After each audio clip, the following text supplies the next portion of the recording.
Welcome to Subramani. I'm making one of my favorite videos on mistakes that equity investors make. This is going to be slightly different from mistakes that mutual fund investors make. So let's start. Both of them start at the same place, right?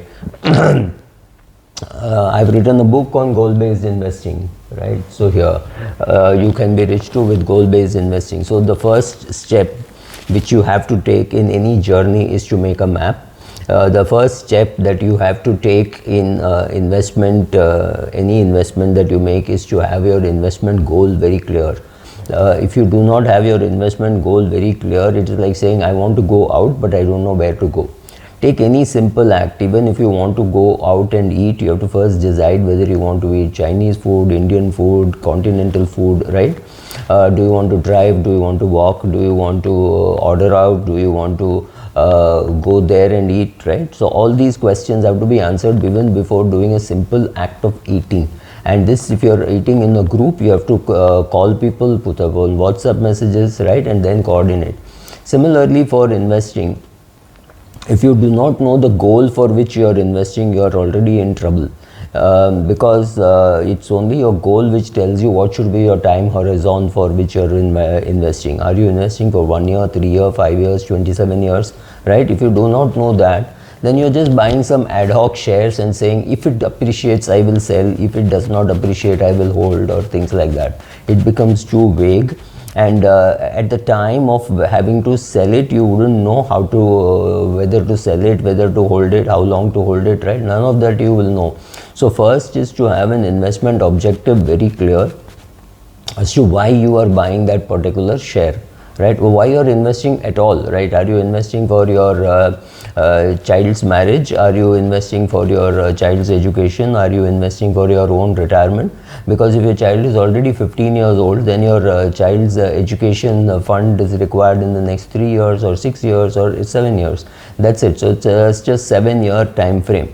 But if you are for your retirement that you're saving, and you're just say 47 years of age, that means you've got at least another 13 years minimum to go, maybe 15 years to go, maybe even earlier. But at least you know that you will work somewhere. Even if you lose this job, you will take up a job till you're 65. So if you at least know for what you're investing, then the second one follows, that you know the time frame for which you're investing, because the lack of goals means you do not know what time frame that you're investing for. That is problem number one and problem number two, right? And another important thing is underestimating the time horizon that you are investing for. Assuming you're 51 years of age, then your life expectancy could be about 81, 82. But the minute you become 61, it could become 84, 85, right? Your expectancy changes according to the actuarial tables. So even underestimating there by 10 years can be dramatically wrong. If you thought that you will die at 85 and you end up dying at 95, have you adequately provided for the last 10 years, right? So the time horizon comes from knowing for which goal you are investing. The third thing which I find a big problem for today's generation, which we did not have, is your broker means a young 24-year-old, 25-year-old who has got a target of increasing the revenues from your account. That's it. That person does not know portfolio construction, does not know why you are investing in equity, is nothing. They just know, oh sir, aaj Larsen and Toubro le lo 2300, 100 rupees milega. I mean, you're making no money, right? If you sell it off at 2400. But he has got a target of creating activity in your portfolio, or she has got an invested interest in churning your portfolio. You don't have that. You don't need to do that, right? So there is conflict of advice, in the sense that when we were younger, the broker was a person who had some knowledge of the markets. He would ask questions: why are you investing? How long will you stay invested? Are you a trader? Are you an investor? Today your relationship managers know none of this. They themselves don't know how to build an equity portfolio, but they are your relationship manager, and they will keep actively churning you, and they will keep saying things like, sir, your portfolio is so much, we will save so much on brokerage. I said, how do you know how much money you will save on brokerage? No sir, on an average, assuming you churn your portfolio 4 times, then so much. And I said, wow, I don't churn my portfolio 4 times in 4 years. There is no way how I'm churning my portfolio that much, right? So they don't know, and so they are of no great help. So a brokerage earlier used to be an advisor come executor. Today it is purely an executor. So expecting to get help from the broker today for building a portfolio is wrong, completely wrong. Another mistake which we make, which we do not even realize that we are making, is ignoring the impact of inflation on our portfolios. We have got used to a very low level of inflation since 2014. No, I'm not talking as a Modi supporter, but Raghuram Rajan came and said we will target inflation, and then we have been targeting inflation very well. The government has cooperated and we are targeting inflation very well. I had never thought that there would be a time in my life when the inflation in the US would be higher than the inflation in India, albeit for a small period, but it did happen. It was unthinkable because we used to see 13 to 14% inflation in India and 2-3% in the US, or less than 1% in Japan. These countries just didn't have anything called inflation. Assuming that inflation will only be 4% could be wrong, it could be 8%. So don't make wrong assumptions, and even if you have made some assumptions, review it at every year, because when some of these numbers go wrong, it could go dramatically wrong. I mean, imagine inflation doubling. You can't even think of it, right? But in the US, inflation went up almost 10 times, from 1% to 10%, though of course it was temporary, it came down. But can you even imagine that happening in India? No, because inflation in India has always been high. So you can at best think it will go up 30%, but will it go up 100 times? Will it go up 10 times? Will it go up 100%? That seems to be very difficult at 7%, but it happened in the US. So be careful about what can happen and what can't happen. Also be very careful to understand that you do not understand many of these things, right? So the next mistake which people make is completely making a mess of thinking that they understand macros. I am on the Peter Lynch side of saying I don't understand macros, and if you have spent 10 minutes on macros, 7 minutes have been wasted.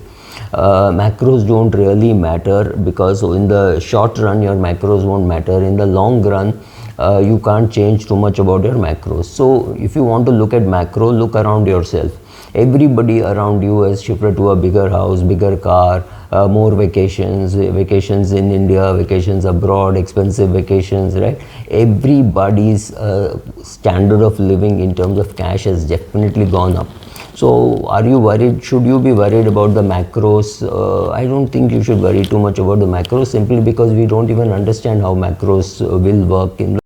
If we do not understand macros in the longer run, what should we do? It's very difficult to say, but try understanding macro just at the level at which the GDP is, what interest rates are. Beyond this, don't get too much into the services index is growing and the manufacturing index is falling. Getting a grip on all this, and therefore its impact on the market, is not going to be very easy.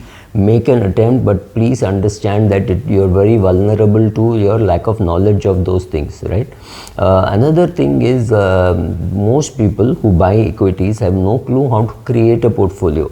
Portfolio construction is an art. You can completely avoid that by going to mutual funds, but if you're into equities and you think your substantial wealth of yours is going to be built with equities, you need to understand that you have to look at some good portfolio of a good fund manager, or the Sensex and Sensex or Nifty, whatever, and make sure that you are somewhere near it. You cannot have a portfolio of only BFSI or of only pharma companies. I've seen people do that. I've seen a doctor who was holding almost all the pharma companies that he knew. He said, oh, this drug is good, that drug is good, and his portfolio was just doing too badly. I mean, he would have been much better off putting money in just one pharma fund, and he could have got much better returns.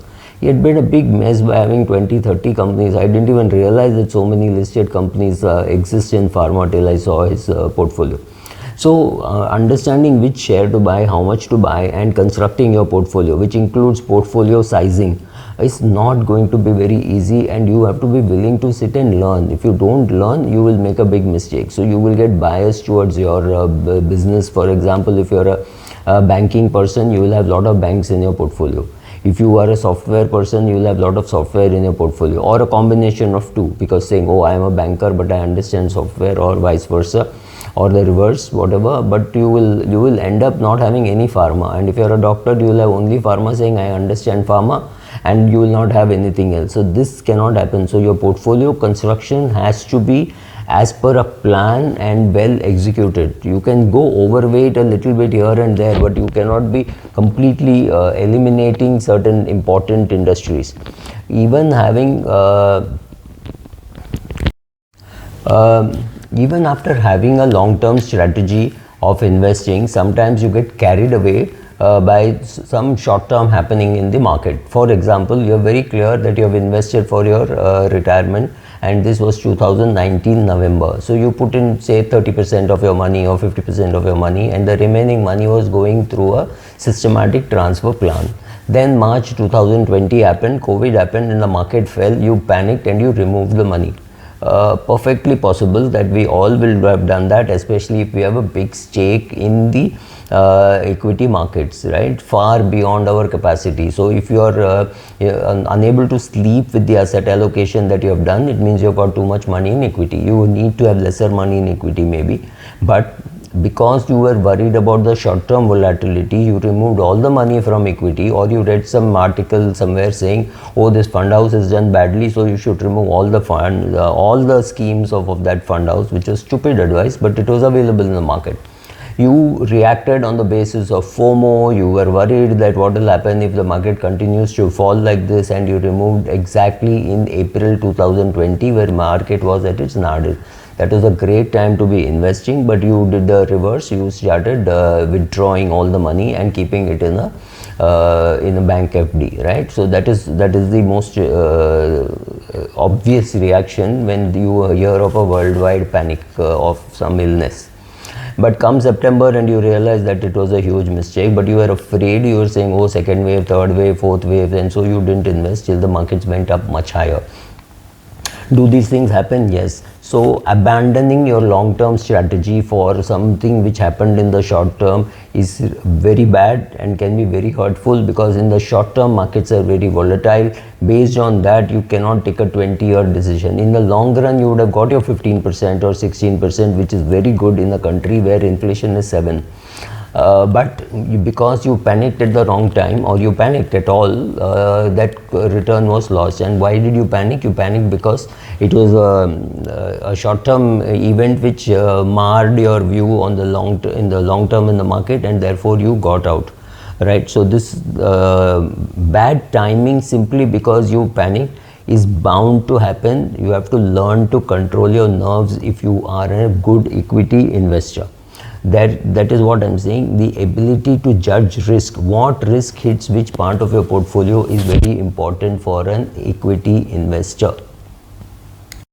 It is not easy, but if you can't control your fear, greed, regret, etc., then it's very difficult to be a good equity investor. So my suggestion is create a group of friends, or maybe online, and talk to each other about saying what really is FOMO, what is, why am I reacting like this, is it right, is it wrong. Have a listening post, right, a hearing board which will listen to you, talk to you and all that. It should not become too much of an obsession that you give up everything else except chatting on this forum, but find out from there whether you are reacting irrationally. If your portfolio falls because the market falls, that is natural, but if your portfolio does not fall as much as the market falls, you have done a good job. But if your portfolio falls more than what the market falls, it might be a good time to be sitting tight or investing more. But you can do that only, like I said, the first thing. If you do not know what are your goals, chances are you will go wrong with these things, and therefore you are judging risk very wrongly. In the short run, yes, volatility is the risk. In the long run, it is inflation which is the risk. So you are worried about volatility, so you say, oh, I'll put all my money in bank FD, and you are ignoring the bigger risk of inflation, right? You cannot afford to do that. Then totally avoiding foreign securities. Understand one thing, if you see the MSCI index, you will not see India. India is just mentioned somewhere along with the emerging markets, including China, and we have a very small weightage. However, you believe in indexing, so you have invested in Indian index fund. Fantastic. You have not invested anything abroad.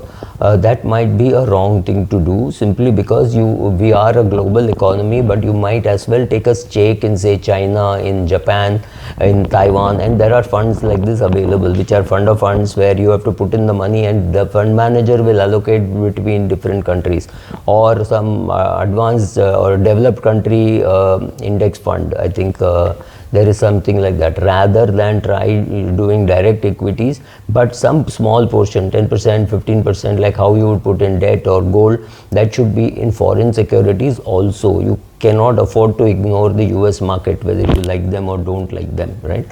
So you little bit of US, little bit of Europe, little bit of Asia, all that is needed in your portfolio, especially if you are an equity investor. I would suggest these through.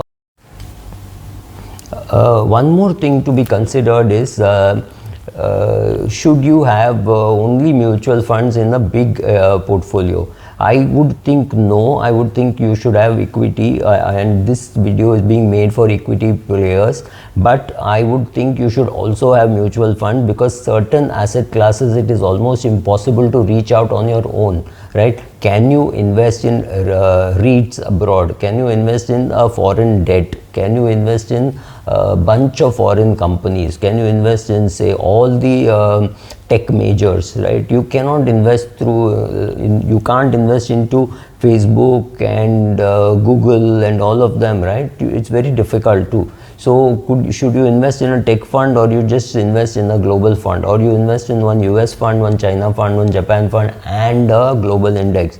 Think about all this. It cannot be one size fits all. I have all my foreign investments are through Indian mutual funds, and I made them before this tax change. So it will lie there. Whenever I need the money, maybe 10 years later, I might withdraw it and put it into some Indian index fund.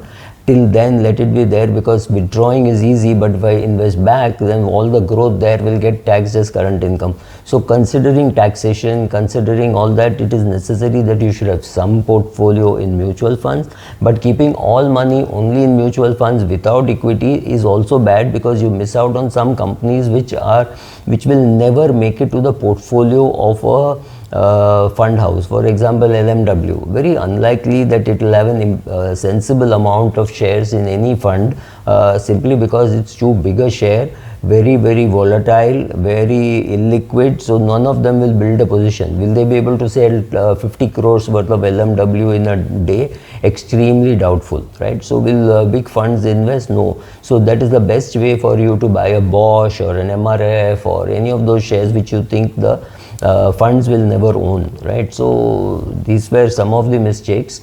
I'm sure there are more, but this is what came to my mind. Thank you.